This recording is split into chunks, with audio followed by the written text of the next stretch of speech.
les positions de vie, c'est un concept particulier qui dit que finalement, dans la vie, on va se comporter d'une manière particulière en fonction des croyances qu'on a sur soi et que l'on a sur les autres.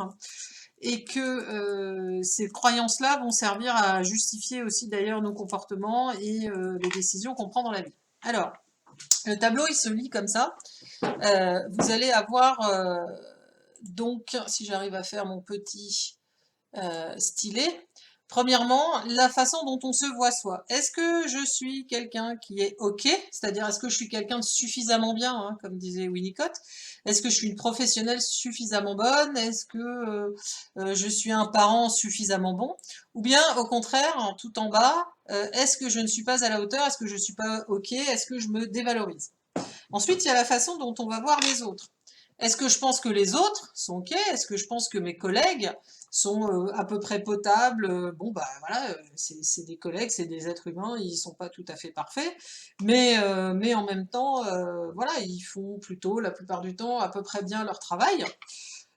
Pareil avec les parents. Est-ce que je pense que les parents des enfants de la crèche sont finalement des parents qui essayent de faire du mieux qu'ils peuvent, ou au moins ce qu'ils pensent être le mieux pour leur enfant?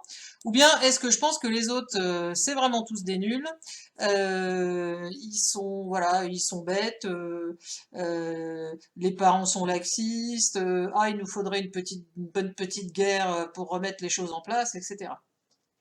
Donc évidemment, si moi je pense que je suis quelqu'un de formidable, donc que je suis OK, et que je pense que a priori les autres sont tous des nuls, et ben qu'est-ce que ça va me donner? Et ben ça va me donner, et ben je vais être agressif. C'est-à-dire je vais toujours dire à l'autre, c'est de ta faute, t'as pas fait ci, t'as pas fait ça, t'aurais dû penser à ci, t'aurais dû penser à ça, et qu'est-ce qu'elle me dit? Et cette agressivité, alors elle peut être plus ou moins bien tempérée, hein, parce qu'on peut être plus ou moins diplomate, mais râler tout le temps, par exemple, c'est bien une façon de dire oui, bah oui, enfin c'est pas de ma faute, c'est la faute des autres, c'est la faute de la CAF, c'est la faute de ceci, c'est la faute de la directrice qui fait du remplissage, etc. Bon, évidemment, alors voilà, dans l'agressivité, on n'est pas forcément tiens, je vais te mettre un coup de boule, mais sur de la répétition et du fait de se sentir effectivement toujours remis en cause, l'autre se sent remis en cause et c'est quand même assez compliqué à gérer. Face à des personnes qui sont dans l'agressivité, alors on a le choix. Soit on a le choix de l'escalade, ce qui veut dire qu'on va être agressif à son tour en disant bah écoute, ça suffit, maintenant, j'en sais rien, tu la fermes, et puis c'est tout. Ou bien est-ce qu'on va être dans une position en revanche qui est complémentaire? C'est la soumission, c'est-à-dire oui, mais bon, c'est-à-dire à se retrouver à se justifier en disant oui, mais bon, tu sais, si on a taux d'enfants, si c'est comme ci, si c'est comme ça, j'ai fait de mon mieux, j'ai organisé les choses, après tout, maintenant, vous êtes 3 professionnels pour 18 enfants, c'est quand même mieux que d'être 2 professionnels pour 15. Et finalement, on est en train de se justifier jusqu'à finalement se retrouver en position d'infériorité qui serait finalement, moi je fais ce que je peux, mais j'arrive pas, alors que bah, les autres, au contraire, bah oui, les pauvres, les autres sont bien et moi, je suis pas à la hauteur. Donc, faire paillasson, c'est pas une très bonne solution non plus. Voilà. Alors, il y a des gens aussi qui sont toujours dans la soumission, qui s'écrasent. Bah, c'est pas très bon pour leur santé mentale. Et puis, pour les autres, ça peut être quand même relativement irritant, quoi, hein. On va trouver des fois des personnes qui sont comme ça, beaucoup dans la soumission et qui s'en servent parce que finalement, comme eux, ils peuvent pas beaucoup, c'est aux autres de faire, hein. Voilà. Bon, je vais jeter un voile pudique sur la démission. Donc la démission, c'est quand tout est foutu, il n'y a plus rien à faire, c'est la position du burn-out. C'est je suis pas à la hauteur, les autres non plus, on s'en sortira pas.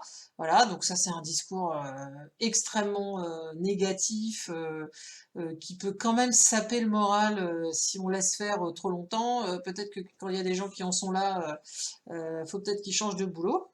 Et puis on va avoir la dernière position qui est la position de la bienveillance et du respect et qui dit bah oui voilà on a des soucis, il y a des problèmes, bah à toi de me dire ce qui va pas, on en discute ensemble et puis on va essayer de trouver des solutions quoi. C'est la position aussi du compromis, voilà. Et qui part du principe que bah finalement ma collègue c'est sans doute quelqu'un de bien, moi aussi je suis bien et donc on va bien trouver des solutions ensemble. Donc par rapport à des situations où il y a des personnes qui râlent, C'est vrai que d'accepter que les gens soient dans une certaine position d'agressivité en rejetant la faute toujours sur les autres, c'est-à-dire en trouvant des boucs émissaires successifs, hein, en fonction, parce qu'évidemment, quand quelqu'un part, qu'on pensait que c'était par elle qu'arrivait tout, et puis qu'on se rend compte que, bah, du coup, elle est partie, mais la problématique reste, c'est bien qu'il y a dans l'équipe quelque chose qui s'est développé, qui n'est pas très positif, hein, en termes d'agressivité, etc. Alors, toutes ces positions que je vais entourer, je sais pas moi, que je vais j'ai déjà mis du rouge, alors je vais entourer en jaune. Toutes les positions qui sont là sont des positions où en fait on met l'énergie sur essayer de se protéger. Alors c'est paradoxal, hein, mais essayer de se protéger soit en se jetant la faute sur l'autre, soit en disant à l'autre surtout me tape pas. La seule position où on va chercher des solutions aux problèmes, c'est la position de la bienveillance, du respect, de la coopération et qui dit bon, ensemble trouvons des solutions, ensemble allons de l'avant. Voilà, on a des problèmes, qu'est-ce qu'on fait? Bah, si on a des problèmes, on arrête de parler derrière le dos des gens, on discute, on dit ce qu'on a à dire et on trouve des solutions. Et non pas, voilà, c'est toujours la faute de quelqu'un. Si elle est là, on peut pas parler. Il y a un moment, il faut bien aussi admettre qu'on a sa propre responsabilité.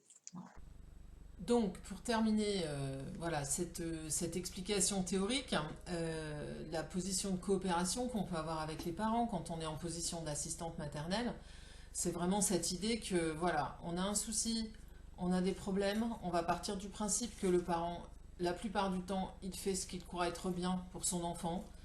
Bon, évidemment, et il a des contraintes de travail, etc.